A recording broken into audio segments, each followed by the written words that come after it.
Jillian POV. Agad akong napabangon nang biglang tumunog ng sobrang lakas ang alarm clock ko. Pagkapatay ko nito ay dumiretso na ako sa banyo, para maligo at may pasok pa ako sa school. By the way, I'm Jillian Kate Ferrer, I am 18 years old. Maganda, mabait, matalino, mahiyain, mayaman pero mahina. I'm the only daughter of the Ferrer family. I don't have any boyfriend since birth, dahil mas gusto kong mag-aral kaysa makipaglandian. Nakapagbihis na ako ng uniform at dumiretso na sa kotse ko.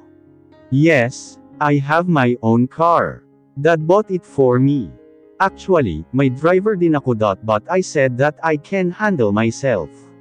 Mabilis akong nakarating sa Benitez University at puro mayayaman ang nag-aaral dito. Habang naglalakad ako ay di ko maiwasang marinig ang mga bulungan nila. Siya ba yung new girl? OMG! Ang ganda niya! Ano kayang section ni ate girl? Grabe may lahi kaya siyang foreigner. Yan ang mga narinig ko mula sa mga estudyanteng nakakasalubong ko. Napangiti na lang ako ng palihim, dahil sa mga komento nila. Habang naglalakad ako sa hallway, ay may biglang sumigaw.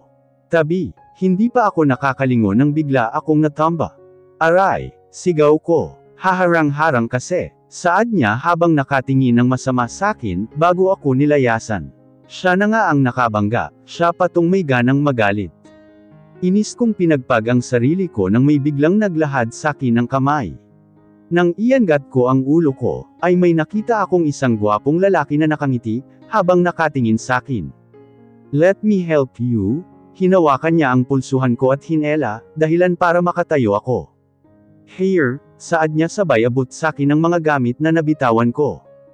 Thank you, nahihiya kong kinuha ang mga libro ko. You're welcome. I'm Seth, and you are. Tanong niya sabay turo sakin, Jillian, sagot ko. Nice to meet you Jillian. So what class are you from? A shrine. I don't know where it is cause I'm kinda new here. Oh I see. Come with me. Dun din ako marunong naman pala to magtagalog. Okay, saad ko at sumunod sa kanya. Nakarating kami sa third floor ng isang building, at maya-maya lang ay tumigil siya sa paglalakad. Here's our class, saad niya sabay bukas ng pinto, at bumungad sa amin ang mga nag-iingay na estudyante. Hinela niya ang kamay ko papasok, at dumiretso kami sa mga bakanteng upuan. Binaba niya ang bag sa isang upuan, kaya binaba ko na rin ang bag ko sa katabing upuan niya.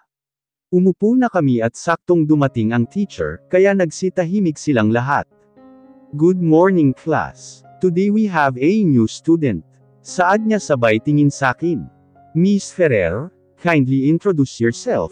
Tumayo ako at nakayukong dumiretso sa harapan. I'm Jillian Kate Ferrer, 18 years old, nahihiya kong pagpapakilala. So Miss Ferrer, tell us more about yourself. Well, I'm a valedictorian back when I was in senior high. And I am a quiet and shy person. Very good, napatigil siya sa pagsasalita nang biglang bumukas ang pintuan.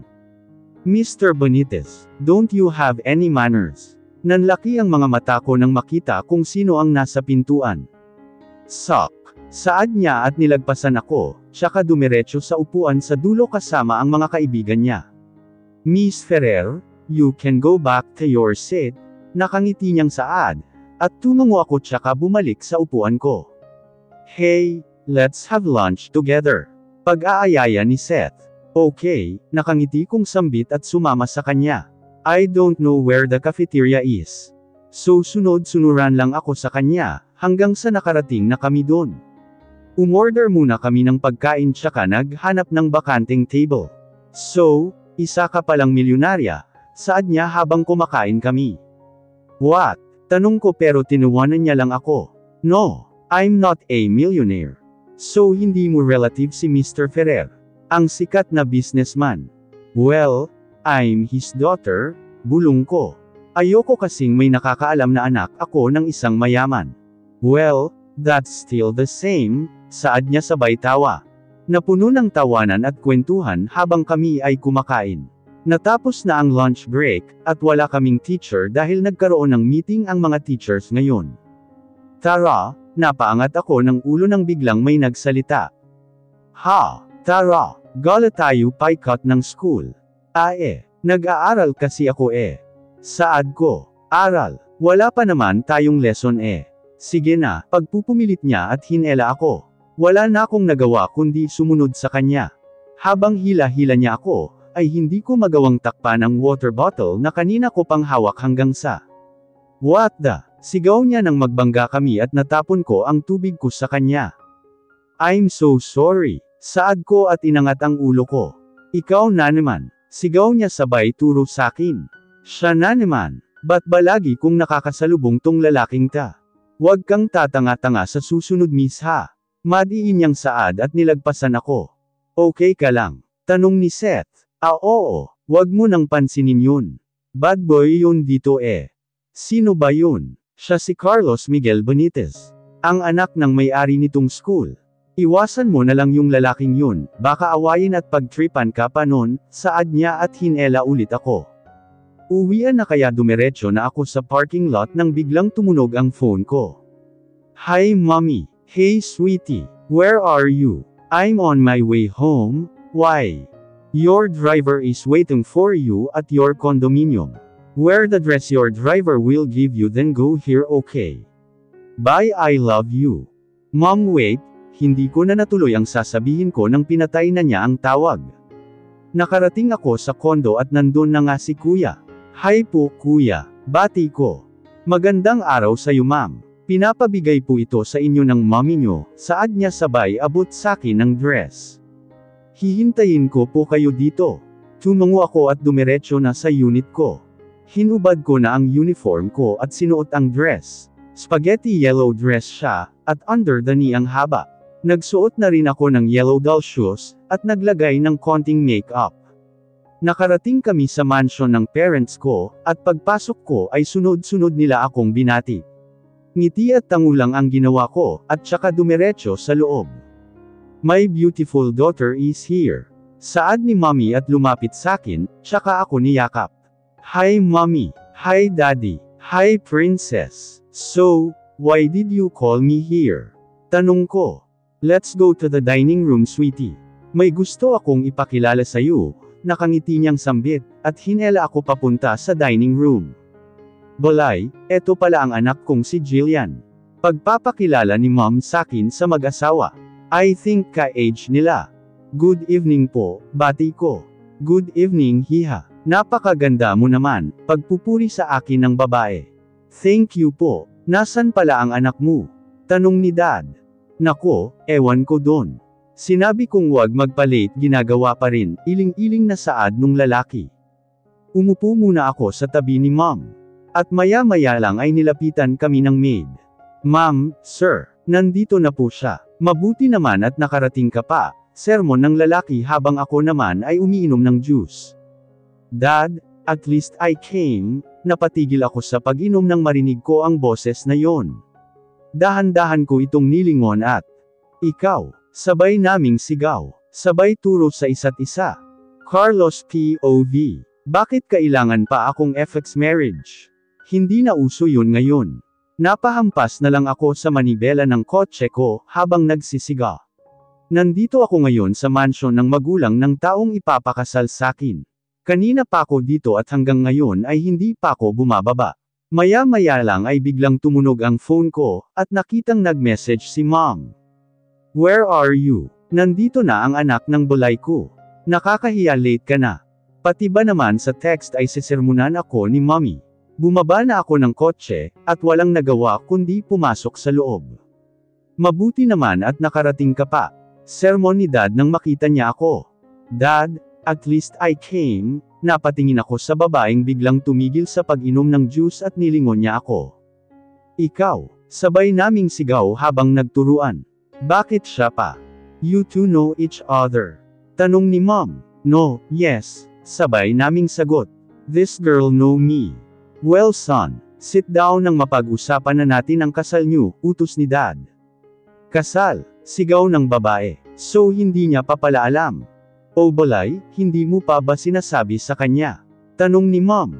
Hindi pa, pero tuloy ang kasal, Saad ng isang babae. Mommy, sigaw niya. Nakakatulig tong babaeng to ah. Jillian, shut your mouth. We'll talk about this later, rinig kong bulong ng mommy niya. But I don't want to marry that man. Sigaw niya sabay tayo sa kinauupuan niya. Neither do I. Would you shut up? Nakakarindi ka na, sigaw ko. See, he wouldn't even respect me in my own house. Reklamo niya.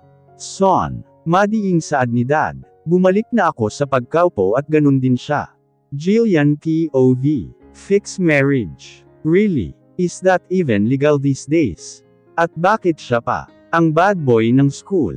Habang nag-uusap ang mga magulang namin tungkol sa kasal, ay panay kami tingin sa isa't isa na sobrang sama. We just kept glaring at each other, when mom held my hand. That's enough, bulong niya kaya tumigil ako. Natapos kaming lahat kumain, at natapos din sila sa pag-uusap. So it's settled then. Yes balay. Next week will be the wedding, at titira kayo sa iisang bahay. Napanganga kaming dalawa sa biglang sinabi ni dad. What? Sigaw namin pero parang hindi nila kami narinig, dahil nginitian lang nila kami. Umalis na ang mga bisita, kaya naiwan na lang kami doon. Mommy, arrange marriage. Please mom, please tell me that you're kidding. Saad ko pero umiling siya, but why? Princess, we need to do this. Palugi na ng palugi ang mga kumpanya natin, at kailangan natin ang mga bonites para maligtas ang mga kumpanyang pinaghirapan kong ipalago, saad ni dad. Please sweetie, do this for the sake of our company. And your father, pagmamakaawa ni mom. But what about me? I promise you, you will have a better life with Carlos, I'm telling you now mommy. That will never happen. Yan ang gusto kong isiga, pero parang nawalan ako ng boses dahil kanina pa ako iyak ng iyak. Please honey, hush now, bulong ni dad at niyakap ako. My life will be in mess, umiiyak kong saad. Pinahatid ako ni dad sa kondo ko, dahil malalim na ang gabi, at may pasok pa ako bukas. The next day, nauna pa akong bumangon bago pa tumunog ang alarm clock ko. Actually, hindi ako natulog, dahil panay isip ako kung ano ang magiging buhay ko sa poder niya. Naligo na ako at dumiretso na agad sa university. Habang naglalakad ako sa hallway, ay walang katao-tao hanggang sa may biglang tumulak sakin, kaya tumama ang likod ko sa pader.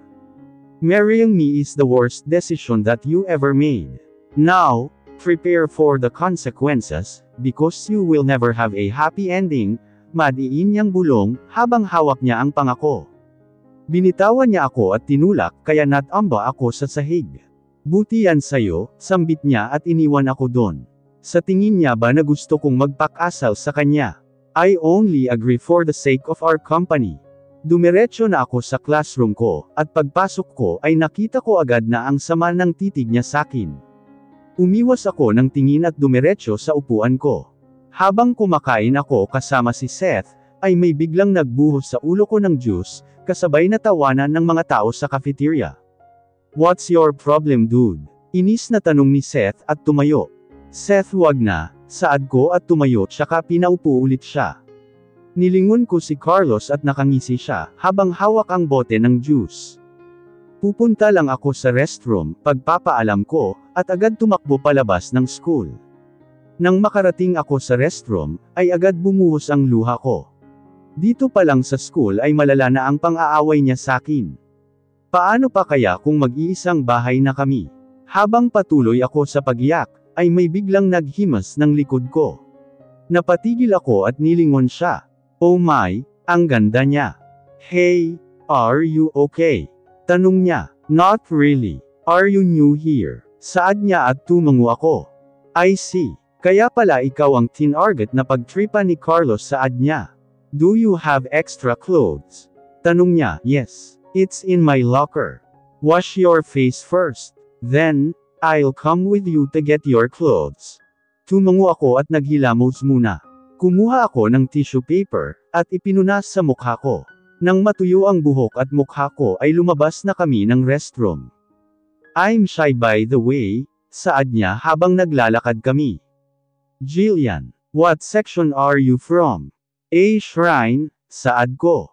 O mag-classmates pala tayo. Parang hindi yata kita nakita kahapon. Alright, Absent ako, ngayon lang ako pumasok, saad niya sabay ngiti. Ang cute niya.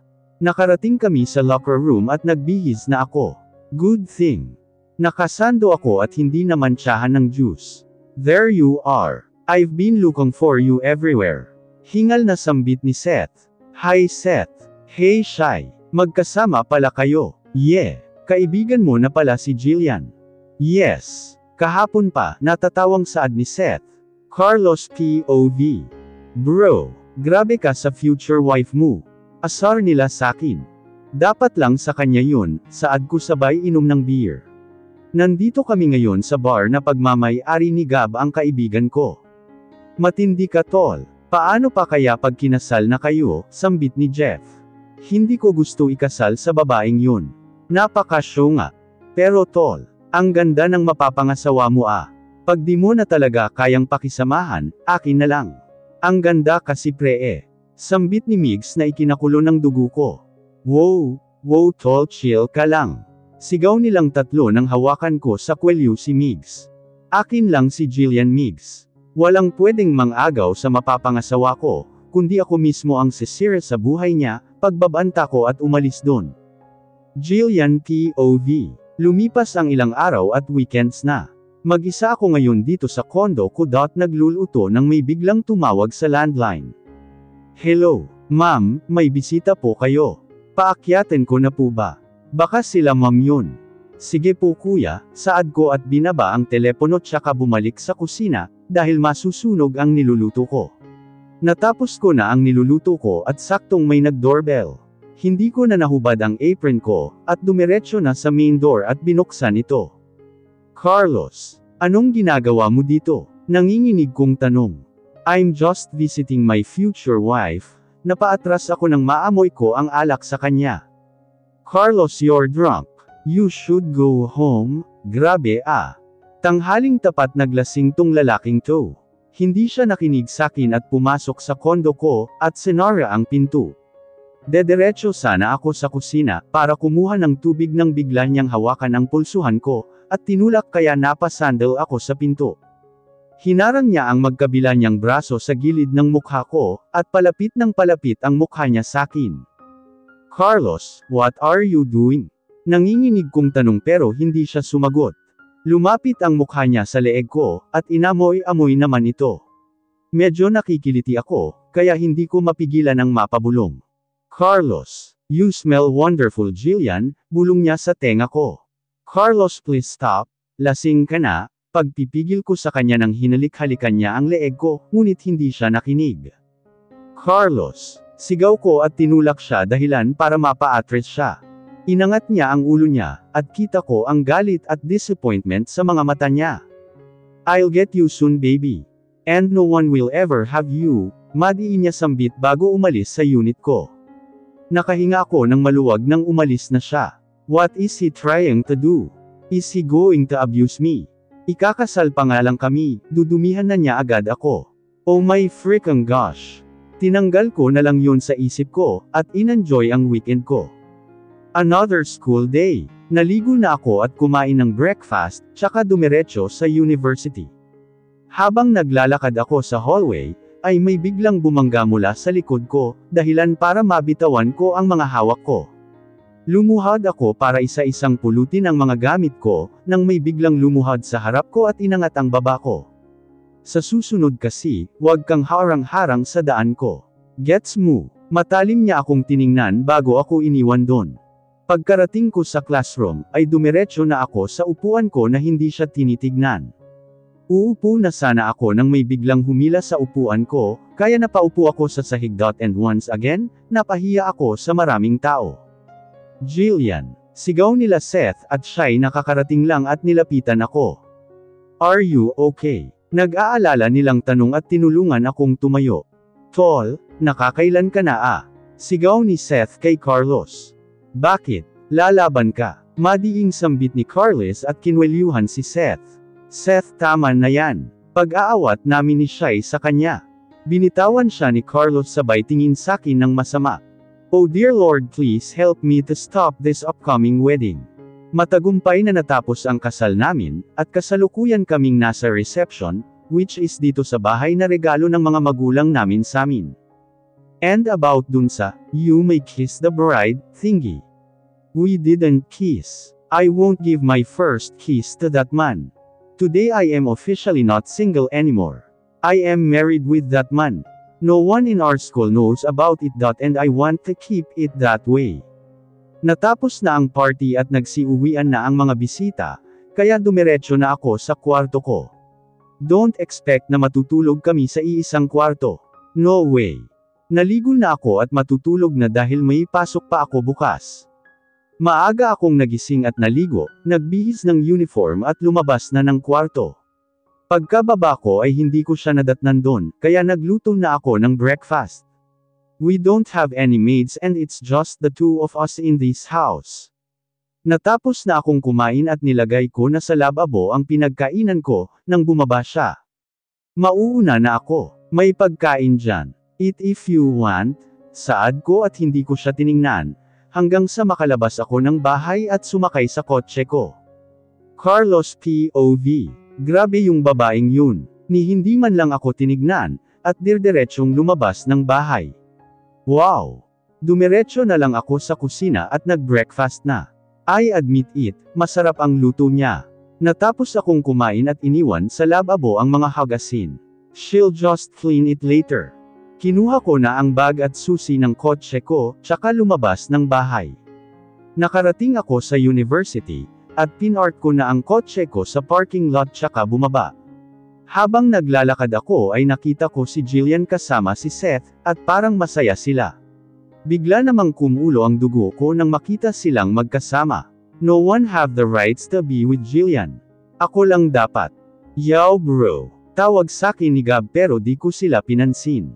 Tol, tulala ka, tanong ni Kyle at tinignan nila ang tinitignan ko kanina pa. Nagseselos ka no, biglang sabat ni Jeff, at sinaman ko siya ng tingin. Shut up, madiin kong sambit. Agad akong lumapit sa kanila, at tinisod ko naman si Jillian.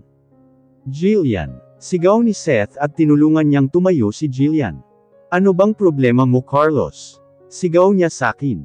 Ikaw, sambit ko at sinapak siya sa mukha. Seth, sigaw ni Jillian at lumapit kay Seth. Jillian POV.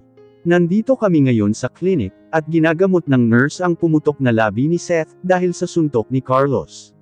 Seth, sorry talaga, saad ko. Bakit naman? Alam mo namang ako ang pinagtitripa ni Carlos diba? Nadamay ka pa dahil sakin, saad ko habang nakayuko. Okay lang yun. Suntukin na niya ako't lahat. Huwag ka lang masasaktan, sambit niya at medyo kinilig naman ako doon. Mamaya kakausapin ko yung lalaking yun. Ano bang problema niya? Ba't niya sinapak si Seth?